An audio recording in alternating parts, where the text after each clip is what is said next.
Benfica won away to Famalicao by 5-1 after the nightmare in Greece. This is the perfect way to start the season. It was, if you believe it or not, it's been almost a year since the last time Benfica scored these many goals. It was, in fact, in the first round of the league of last season that Benfica won at home 5-0 to Passos de Ferreira, and it is very good to see the team playing well. I have to say first about Famalicao. Famalicao has a very interesting way of managing their team, and their signings are typically young players that didn't make it at the top teams, so they get a lot of people from teams all around Europe and even South America, players that are young but can't make the transition into those big teams where they did all their training development. And I have to say, last year they have done great. They missed out on European competitions by 1 point. I think it was actually in the last minute of the last game that Maritimo kind of took them out of the competitions, and that made Rio Ave go into the Europa League qualifiers. And the issue with this policy is obviously you need to have very good quality scouting, and you need to pretty much hit on signings every single year on these youngsters, which can be a little bit difficult.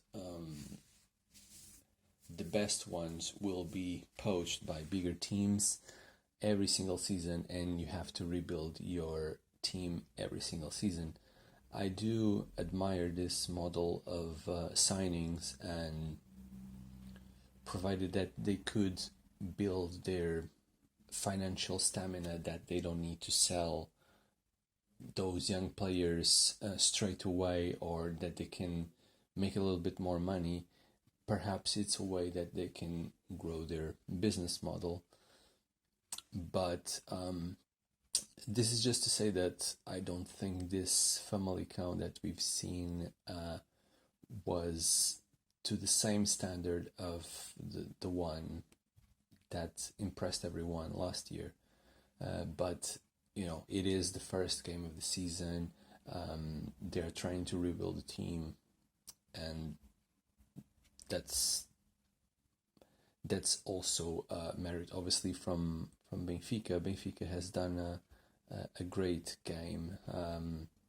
There was some concerns that there could be some sort of trauma, or that the players wouldn't be up for it, but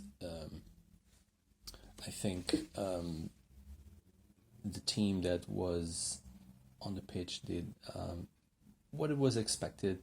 I think the numbers are a little bit too expressive in a way, because Benfica only really had 7 shots on target, and out of those 7, 5 found their way into the net. There was a few changes in the starting 11.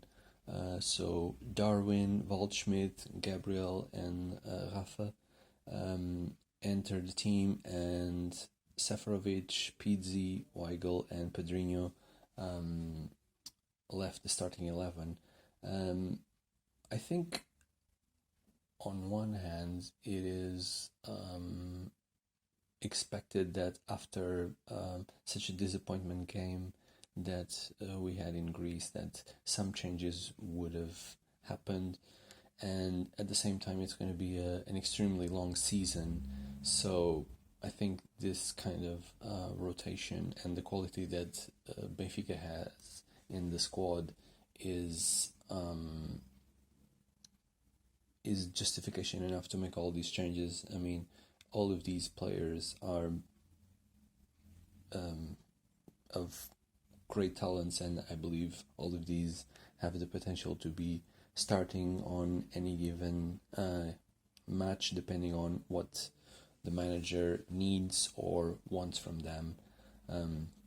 We had a couple of debuts scoring for Benfica, and we had a couple of debuts on the Portuguese league as well. Darwin made his first start in the game, and Lucas Waldschmidt. And in terms of scoring debuts, we had Everton and Luka Waldschmidt, who was considered the man of the match. I think he did have a pretty good game. The other scorers were Grimaldo and Rafa. The amount of substitutions, obviously, it's going to favor the teams that have the most talent. So the teams that have the bigger budgets, they have the squads, the most talent. So I do think that this is going to be decisive factor in quite a few games for the bigger teams. The ability for them to put in 5 fresh players. So if you consider that all the players that went in from Benfica, so you had Nuno Tavares at left back. He was a very common appearance last season. Weigl, we just signed him a few months ago, 20 million euros. PG was the best player of the league last year. He had loads of assists and goals. Vinicius was the top scorer, and Diogo Gonçalves was actually probably the best player that was playing in Famalicao last year on a loan. So I do think this is going to be a major factor for especially the bigger teams, and as we have a lot of games, because obviously this season is going to be shorter in time, and hopefully there won't be any interruptions in the competitions due to restrictions of flying, or if there are outbreaks in teams and things like that. Benfica did dominate. They had most of the possession by a large margin, and it was good to see. This is pretty much what we expect from a Benfica team in the Portuguese league, to be dominating, to create chances, and to really convert those chances in goals.